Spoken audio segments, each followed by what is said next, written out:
신약성경 67면 마가복음 8장 27절에서 9장 1절의 말씀입니다. 우리 하나님 말씀을 제가 한 절, 여러분들이 한 절 교독하시겠습니다. 예수와 제자들이 빌립보 가이사랴 여러 마을로 나가실새 길에서 제자들에게 물어 이르시되 사람들이 나를 누구라고 하느냐?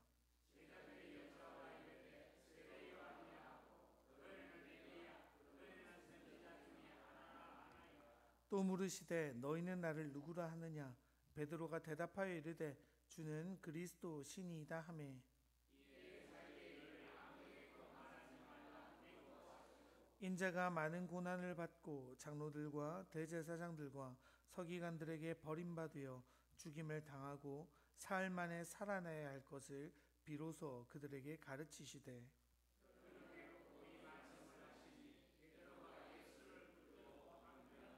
예수께서 돌이키사 제자들을 보시며 베드로를 꾸짖어 이르시되 사탄아 내 뒤로 물러가라. 내가 하나님의 일을 생각하지 아니하고 도리어 사람의 일을 생각하는도다 하시고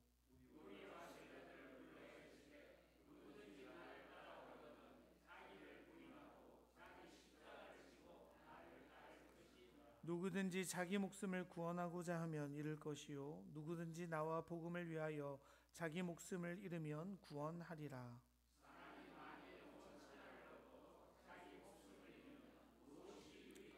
사람이 무엇을 주고 자기 목숨과 바꾸겠느냐?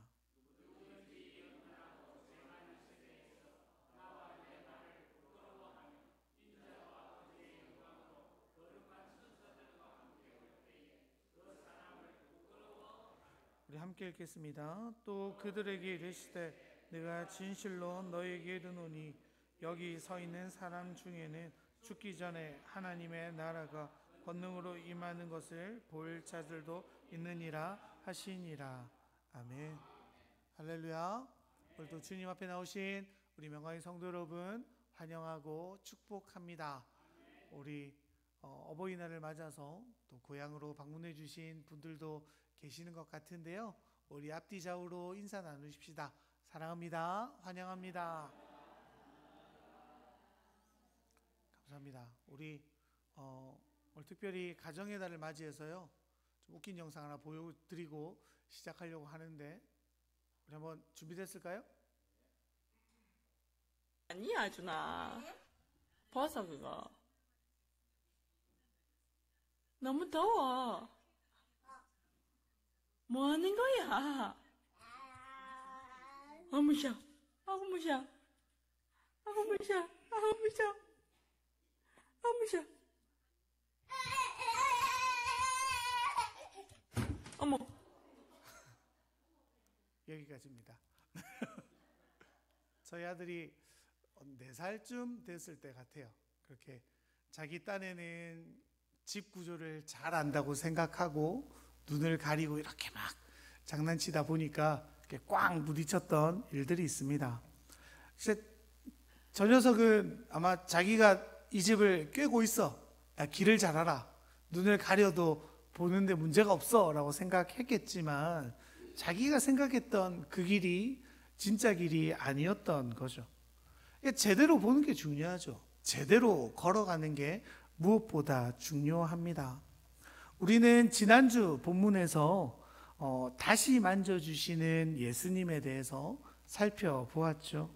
한 시각장애인을 순차적으로 고치시는 주님이었습니다. 그 맹인이 어떻게 고침을 받았습니까? 처음 주님의 만지심 때는 희미하게 보였다가 다시 만져주실 때 그가 곧 뚜렷하게 보게 되었잖아요. 맹인이 이렇게 점진적으로 고침을 받는 것이 무엇이라고 말씀드렸어요. 예수님께서 제자들 그리고 이 땅을 살아가는 우리들도 믿음이 이렇게 점진적으로 발전하게 될 것이고 좀 더 주님을 명확하게 보게 될 것이다 라는 예표로 보여주셨다라고 말씀드렸습니다. 제자들은요 예수님과 함께 했었죠. 그물과 배를 버리고 자신의 직장을 내어 던지고 어떤 사람들은 가족까지도 뒤로 한 채 하나님을 온전히 쫓아가기를 원했습니다. 그들은 내면의 깊은 갈망과 또 각자의 소망을 가지고 주님을 따르기 시작했죠. 그들은 주님의 가르침을 받았습니다. 주님과 함께 먹었습니다. 주님과 함께 잠자리에 들었죠. 주님이 계신 곳에는요, 제자들도 언제나 함께 있었습니다. 그렇게 주님과 함께하고 주님을 따르고 주님의 말씀을 날마다 듣는 제자들이었지만요, 그들은 아직도 예수님이 누구신지 희미하게 보는 상태로 남아 있는 거죠. 그리고 그들은 조금씩 점차적으로 하나님의 계속되는 만지심으로 주님을 분명히 바라보고 주님이 이 땅에 오신 목적조차 분명하게 알게 될 겁니다. 여러분, 만약에 우리의 믿음이 자라지 않는다고 생각해 보세요. 그렇게 주님을 3년간이나 쫓아다녔던 많은 사람들이 있었음에도 불구하고 끝끝내 주님을 발견하지 못했던 사람들이 더 많지 않았습니까? 주님의 기적을 보고 주님의 말씀을 듣고 주님이 어떤 방향으로 걸어가시는지 분명히 보았음에도 불구하고 결국 주님께 손가락질하고 주님을 저버렸던 많은 무리들이 있었죠. 주님이라면 내 모든 생명을 바치겠노라라고 고백했지만 결국 주님의 십자가 앞에 뿔뿔이 흩어졌던 제자들을 우리는 바라봅니다. 어쩌면 여러분, 우리의 신앙도 그럴 수 있습니다. 저희 아까 보셨던 저희 아들처럼요, 나 주님 너무 잘 알아, 내가 걸어가는 길은 주님의 길이야 라고 확신하면서 스스로는 알고 있겠지만 실상은 그 길이 희미한 길이고 분명하지 않은 길일 때가 있습니다. 저희 막내가요, 요즘 이제 물어보세요. 하은아, 누구한테 태어났어? 이러면 이렇게 말할 겁니다. 아빠래요. 형이랑 누나는 엄마 배에서 태어났고 나는 공룡 아래에서 태어났어. 요즘 이런 거 있거든요. 뭐 이상하게 믿고 있습니다. 자기 장래 희망이 공룡이 돼가고 있는 실정인데요. 여러분, 뭐 그럴 수 있죠. 애기니까요. 지금 이제 변신 로봇보다 아빠가 로봇보다 떨어지는 순위 있거든요. 자기 눈앞에 보이는 자기가 알고 있는 낮은 지식으로 세상을 바라보고 부모를 바라보고 공룡이 자신의 부모라고 착각하며 살아가는 저희 막내이지 않습니까? 그런데 한번 생각해 보세요. 그 아이가 어른이 돼도 그 상태가 된다면요. 끝끝내 자라지 않는 모습을 보면 우리는 안타까워하겠죠. 우리 신앙도요, 마찬가지입니다. 자라남이 필요하죠. 처음에는 예수님보다 나를 위해서 교회 다니지 않습니까? 마음을 평안을 위해서도 있고요, 집안의 우환 때문일 수도 있고, 저희 주일학교 애들 보면 부모님 때문에 억지로 다니는 애들이 한 5명 되는 것 같은데, 5명이 다잖아요 우리. 그런 여러 가지 이유로 다니지만 점차 어떻게 됩니까? 조금씩 주님을 알아가고 조금씩 주님을 사랑하다 보면 그렇게 주님께 내 삶을 하나씩 내어드리게 되죠. 그리고 나의 모든 것을 드려도 모자란 분이 예수님이시구나, 난 예수님의 은혜가 아니고는 도저히 살아갈 수가 없는 사람이구나 라는 고백들이 우리의 삶에 나타나게 됩니다. 성인아이라는 말을 들어보셨죠? 성인이 되어도 어린아이 상태에서 벗어나지 못한 사람들을 우리는 그렇게 말합니다. 사전을 찾아보니까 이렇게 써 있더라고요. 자기 판단에 대한 자신감 부족, 타인의 칭찬을 끊임없이 필요로 하는 의존성, 쉽게 상처받는 민감성, 일을 끝까지 해내기 어려움, 고독감 및 자기 소외감, 감정기복 등의 특징이라고 쓰여져 있더라고요. 이런 사람들 우리 주변에도 요즘은 종종 보게 되는 경우들이 있는데요. 그런 사람 바라보면 어떻습니까? 다 커서도 저런 어린아이의 상태에 있는 걸 보고 우리 안타까워하고 어떻게 하면 저 사람이 성장할까 막 고민하잖아요. 그런데 우리 영적인 상태에서도요, 예수님을 나 10년 믿었어, 20년 믿었어, 나 80년 믿었어 하지만 여전히 어린아이 상태에 있는 많은 사람들을 우리는 바라보게 되어집니다. 그래서 히브리서 기자는 그들을 향해 뭐라고 말합니까?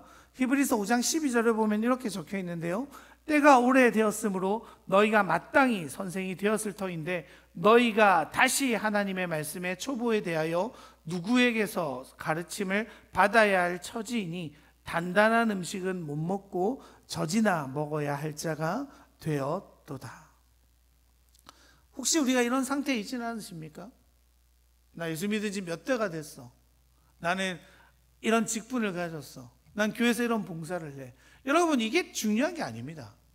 우리 신앙의 여정 가운데 중요한 게 뭐냐면요, 내가 주님을 어떻게 바라보고 있는가, 내 인생의 주님은 누구인가, 나는 주님을 얼마나 수용하고 내 삶의 주인으로 주님을 모시고 살아가고 있는가, 이게 먼저여야 되는데요, 우리는 예수 믿은 기간이 중요한 것 같아요.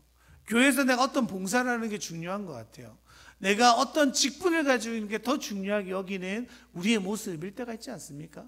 여러분, 제가 종종 말씀드리지만요, 그런 것들이 우리의 신앙을 보증해 주지 못합니다. 우리의 신앙은요, 주님과의 교제에 있죠. 내 삶이 주님께로 걸어감에 있다는 사실을 우리는 언제나 기억해야 하는 겁니다. 그러니까 여러분, 우리가 앞서 보았던 예수님의 치유 사건, 그러니까 청각장애인 그리고 시각장애인을 고치는 과정에서 주님은 주님을 따르는 이들에게 분명하게 말씀하고 계시는 거죠. 너희에게 귀가 있지만 영적인 귀는 없어. 너희에게 눈이 있는 것 같지만 영적인 눈은 존재하지 않아. 그래서 내가 계속 듣게 하고 보게 하고 있는 거야. 나의 만짐을 통해 너희들은 들어야 할 소리를 듣는 거지. 보아야 할 것을 분명히 보아야 해라고 주님이 말씀하시는 거죠.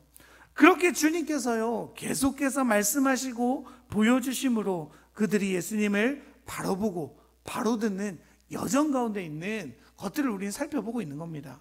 그런 영적인 길을 걸어가는 곳에서 주님은 제자들을 가이사랴 빌립보라는 곳으로 데려가십니다. 우리 오늘의 본문 27절 같이 한번 읽어볼까요? 예수와 제자들이 빌립보 가이사랴 여러 마을로 나가실새 길에서 제자들에게 물어 이르시되 사람들이 나를 누구라고 하느냐. 우리가요, 이 빌립보 가이사랴라는 지역을 조금 알 필요가 있는데요, 이 지역의 옛 이름은 파네아스 아니면 파니온이라고 불렀다고 합니다. 왜냐하면 이 지역에 동굴이 하나 있는데요, 그 동굴에서 헬라 신인 판이라는 신이 태어났다고 그들이 믿었다고 해요. 그러니까 이 지역은 어떤 곳이에요? 자기들로 하면 신의 탄생지가 바로 이 파니온이라는 곳이었습니다. 그리고 여기에는요, 바알 신전의 유적지가 14개나 발견되었습니다. 이외에도 많은 이교적이고 우상 숭배적인 지역이 바로 이 지역이었어요.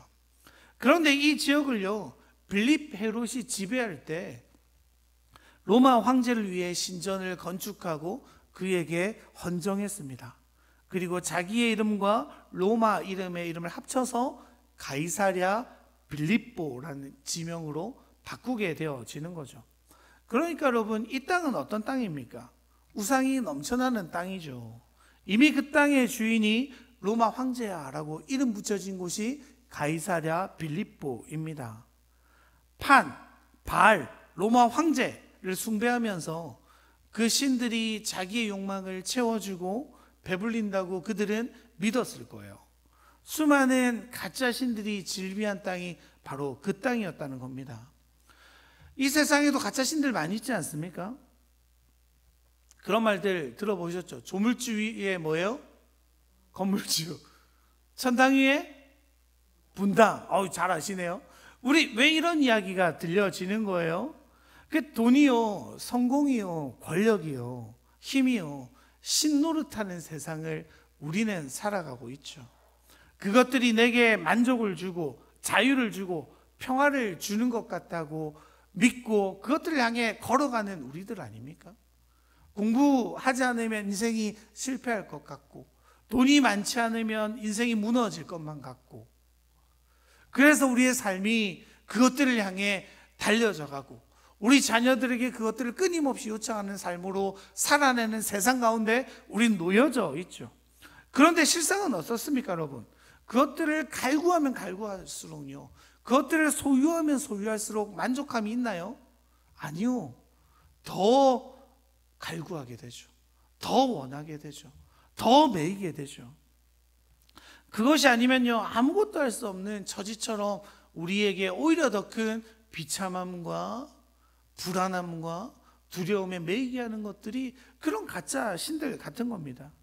주님은요, 그런 가짜 신들로 가득한 땅 빌립보 가이사라에서 제자들에게 물어보시는 거죠. 뭐라고 물어보세요? 사람들이 나를 무엇라고 하느냐? 예수님께서 사람들이 나를 누구냐라고 했을 때 그 사람들은 누굽니까? 그 사람들이죠. 오병이어 기적 때 예수님의 놀라운 기적 속에 먹고 마셨던 사람들, 예수님의 치유와 기적에 열광하며 몰려들었던 사람들이죠. 그들에게 예수님은 누구입니까? 나의 필요를 채워지는 도구죠. 내 욕망을, 소원을 이루어지는 대상으로 그들은 주님을 바라보고 있습니다. 그래서 그 사람들이 지금 예수님을 뭐라고 불러요? 우리 28절 읽어볼까요? 28절입니다. 제자들이 여짜와 이르되 세례 요한이라 하고 더러는 엘리야, 더러는 선지자 중에 하나이다. 여러분, 그들은 예수님을 지금 누구라고 생각한다고요? 요한, 엘리야, 선지자라고 합니다. 여러분, 이 사람들의 공통점이 뭡니까? 구약의 선지자고 구약의 놀라운 선지자고 광야에 외치는 자의 소리였고, 그들이 다시 오기를 맞이하지 않는 엘리야지 않습니까? 그들의 공통점이 뭐냐면요, 메시아가 다시 올 것을 내다보는 표지판이죠. 그들은 다시 오실 메시아를 선언한 자들입니다. 그 메시아가 이 땅 가운데 와서 하나님 나라를 이룰 거야 라고 선언했던 자들이 그들이죠. 그러니까 사람들은요, 그 표지판이 가르치는 실제이신 메시아가 이 땅에 오셨는데도 불구하고 그 실체를 바라보며 뭐라고 생각하는 거예요? 아, 표지판이 하나 더 왔구나. 또 메시아의 오심을 예비하는, 말하는 그 사람이 또 왔구나라고 생각하는 거죠. 여러분, 그들은 왜 그렇게 생각했겠습니까? 이전에 보지도 듣지도 못한 일들을 경험해도 불구하고요, 그들은 그 예수님이 그토록 기다리던 메시아라고 생각하지 못하고 있는 거죠. 왜 그래요? 왜냐면요, 그 시대 사람들의 생각 때문입니다. 그 시대의 사람들은요, 메시아가 와서 이 땅에 해야 될 일이 있다고 분명히 믿었어요. 3가지 정도인데요. 뭐냐면 성전을 재건하거나 정화할 거야. 그리고 2번째로 하나님의 백성을 위험하는 적을 굴복시키고 우리를 구원할 거야 라는 겁니다. 3번째로 하나님의 정의를, 회복과 정화와 치유의 그 풍성한 능력을 이스라엘과 온 세상에 실현할 거야 라는 믿음이 그들 가운데 있었다는 거예요. 그런데 여러분, 생각해 보세요. 예수님이요, 이 3가지에 해당하는 일들을 하나라도 하셨습니까? 안 하셨죠. 성전을 더 크게 짓지도 않으셨습니다. 로마와 싸우려는 군대를 조직하지도 않으셨어요. 로마로부터의 독립에도 별로 관심이 없어 보이셨습니다. 그런 자신들의 기도와 다른 예수님을요, 그들은 메시아라고, 구원자라고 도저히 여길 수 없었던 거죠. 지금 우리가 바라보면 그들의 생각이 얼마나 어리석은 거예요. 주님은 우리를 더 큰 구원의 계획으로, 이스라엘 백성뿐이 아니라 온 열방을 향한 구원의 계획을 세우셨음에도 불구하고요, 그들은 그 좁은 시야로, 근시안적인 태도로 주님을 바라보는 거죠. 스스로가 세운 기준이요, 예수님을 가리워 버리는 겁니다. 우리도 그렇죠. 내 안에서 주님의 역사를, 주님의 말씀을 가리워 버릴 때가 얼마나 많이 있습니까? 내가 정한 뜻에, 내가 원하는 방향에, 내가 생각했던 신앙의 그 복을 이루지 못하는 말씀을 주실 때, 이거 하나님 말씀 아닐 거야, 이거 주님 원하는 방식이 아닐 거야, 아유 그건 아니야 라고 내 안에 속삭이시는, 내 안에 말씀하시는 그 주님의 음성을 우리는 얼마나 많이 거부하고 지워버렸던 적은 있지 않으십니까? 그런 세상을 살아가는 거예요. 그렇게 주장하고 그렇게 믿고 싶은 대로 믿어가는 세상 가운데 있는 우리들에게 주님은 다시 한번 물어보시는 거죠. 뭐라고 물어보십니까? 29절입니다. 같이 한번 읽겠습니다. 또 물으시되 너희는 나를 누구라 하느냐? 베드로가 대답하여 이르되 주는 그리스도시니이다 하매. 이제 주님이 제자들에게 물으시죠. 그렇다면 너희는 나를 누구라고 하느냐? 여러분, 주님이요 우리에게 궁극적으로 물어보시는 질문이 바로 이겁니다. 세상은 나를 그렇게 여겨 표지판 정도로 여기고 욕망을 이루는 사람으로 여기고 심지어 귀신의 힘을 입어 이런 능력을 일으키는 잘못된 사람들로 여겨 내 인생을 위협하는 그런 위협의 도구로만 여겨. 그런 세상을 살아가는 너희들은 나를 누구라고 말하느냐? 여러분, 이것이 이 시대를 살아가는 그리스도의 도전 아닙니까? 여러분, 이 세상 가운데 주님을 온전히 믿어가면 믿어갈수록 우리의 삶이 어려워지죠. 여러분, 그게 당연해요. 왜냐하면 세상은요 가짜 신들이 넘쳐나거든요. 그 가운데 참 하나님인 예수 그리스도를 증거하는 일이 쉽겠습니까? 어려운 일이에요. 야고보서의 중심이 뭐예요? 나와 함께 고난을 받으라죠. 예수님 때문에 고난을 받는 것이 우리 그리스도인에게 어쩌면 당연하게 주어지는 사명이고 걸어가야 되는 길이에요. 그런 세상 속에서, 그런 불신앙 속에서 자신의 욕망을 이루는 도구로 예수님을 이용하려는 그 세상 가운데 주님은 우리에게 물어보시는 거죠. 예수 믿는다고 말하는 너는, 나를 신랑이라고 아버지라고 주인이라고 고백하는 너는 나를 누구라고 말하느냐? 여러분, 베드로의 고백이 뭡니까? 주는 그리스도 신이다. 여러분, 그리스도라는 뜻이 뭔지 아십니까? 구약으로 하면 그리스도가 메시아예요. 기름 부음 받은 자라는 뜻이죠. 구약에서 기름 부음을 받는 직분들이 있잖아요. 선지자, 제사장, 그리고 가장 중요한 상징이 바로 뭡니까? 이스라엘의 영원한 왕이라는 상징입니다. 그래서 사무엘상 16장 13절에 보면요, 사무엘이 기름 뿔병을 가져다가 그의 형제 중에서 그에게 부었더니 그날 이후로 다윗이 여호와의 영에게 크게 감동되니라 라고 되어져 있죠.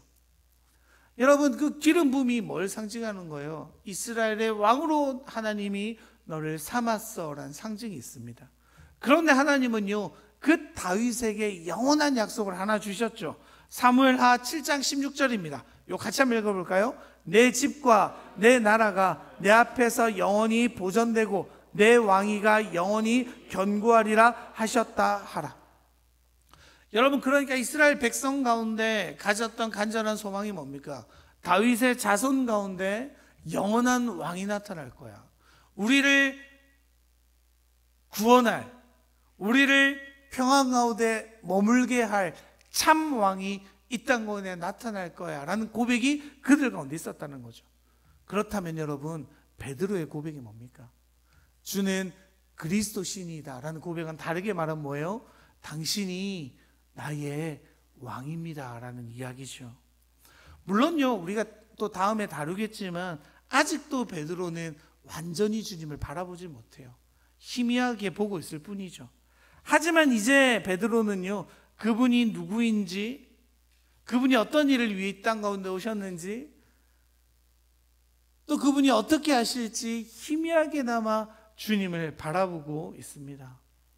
자신들이 그토록 기다리던 왕이, 구약에서 약속하신 그 왕이 지금 내 눈앞에 있습니다라는 고백이 지금 베드로의 고백인 겁니다. 사랑하는 성도 여러분, 우리 삶에서도요 주님은 계속해서 물어보실 거예요. 너는 나를 누구라고 하느냐? 너는 나를 누구라고 하느냐?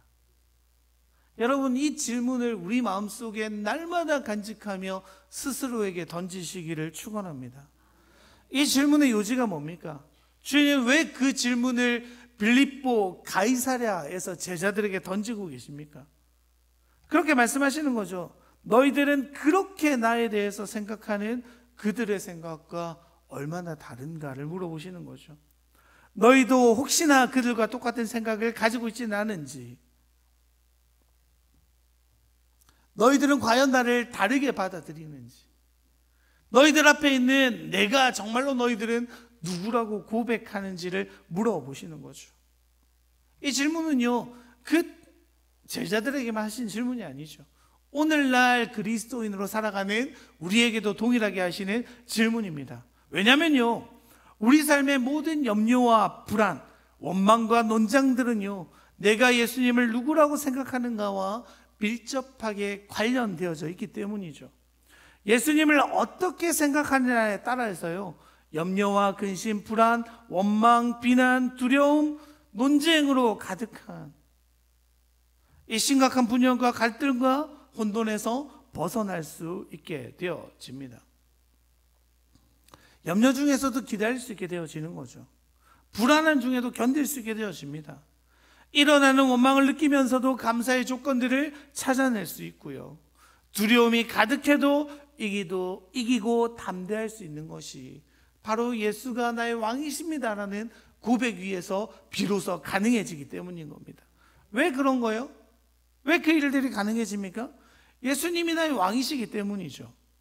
예수님은 욕망을 이루는 도구, 좋은 말을 전달하는 선생, 도덕교사, 종교 따위라고 생각하는 많은 세상 가운데서 세상은 그렇게 말할 수 있죠. 그렇게 말하도록 우리에게 또한 요청할 겁니다. 빌립보 가이사랴와 같은 땅을 살아가는 그들 가운데요. 그것이 일상 아닙니까?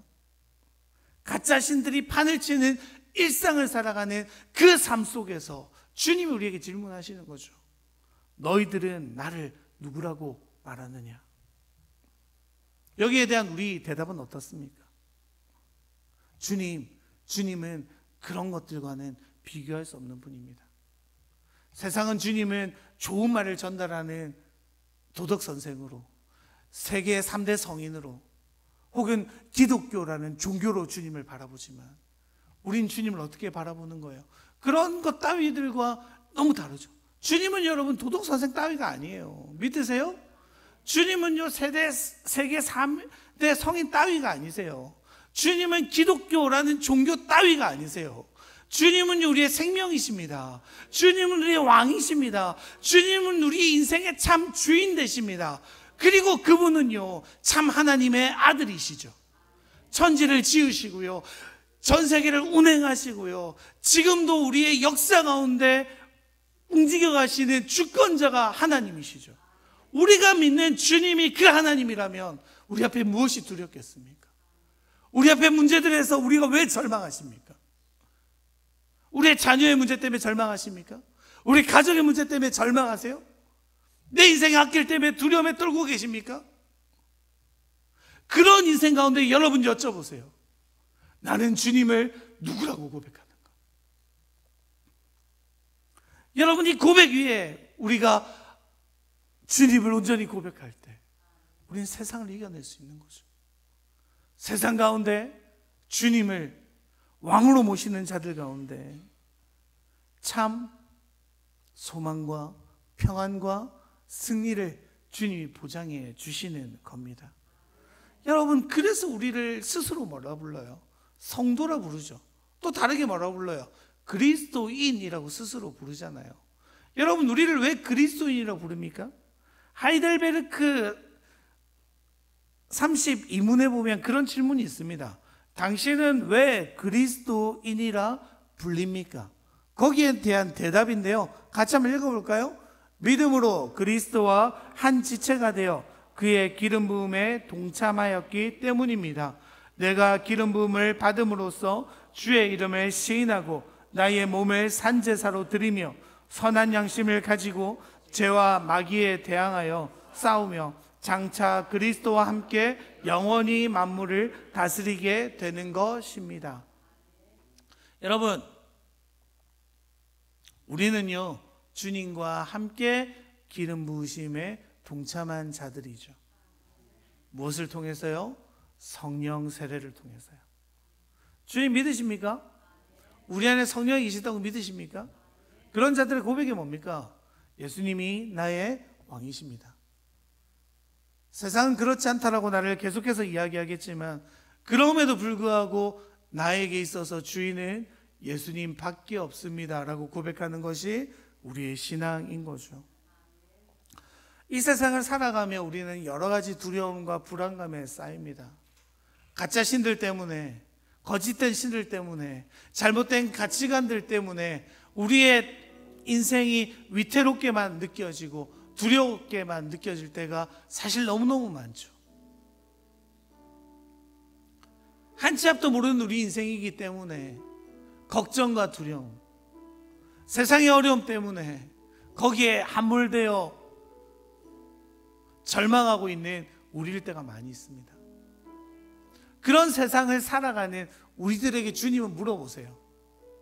너는 나를 누구라고 말하는가? 여러분, 여기에 대한 대답이요, 우리의 삶의 방향을 결정할 겁니다. 여기에 대한 우리의 대답이요, 세상을 살아가는 우리의 삶의 태도를 결정할 겁니다. 여기에 대한 대답이요, 우리 인생의 방향성을 결정하게 되고, 우리 가정의 방향성을 결정하게 되고, 우리 자녀들의 방향성을 결정하게 될 겁니다. 여러분, 여러분에게 물어보세요. 여러분의 가정에게 물어보세요. 여러분, 우리 교회에 물어보시죠. 우리는 예수님을 누구라고 고백합니까? 이 질문이 우리의 삶을 이끌어가기를 소망합니다. 여기에 대한 대답이 우리 인생의 유일한 희망이라고 고백한 우리가 되기를 원합니다. 그런 고백 가운데 있을 때 주님은 우리의 영원한 생명이 되시며, 주님은 우리의 인도자가 되시며, 주님은 우리 문제의 해결자가 되실 줄로 믿습니다. 그 주님 안에 날마다 거하시는 우리 성도님들 되시기를 간절히 축원합니다. 우리 그렇게 고백하며 시간 찬양을 나아갑시다. 주님이 나와 함께 하실 때 우리 생명길을 걸어갑니다.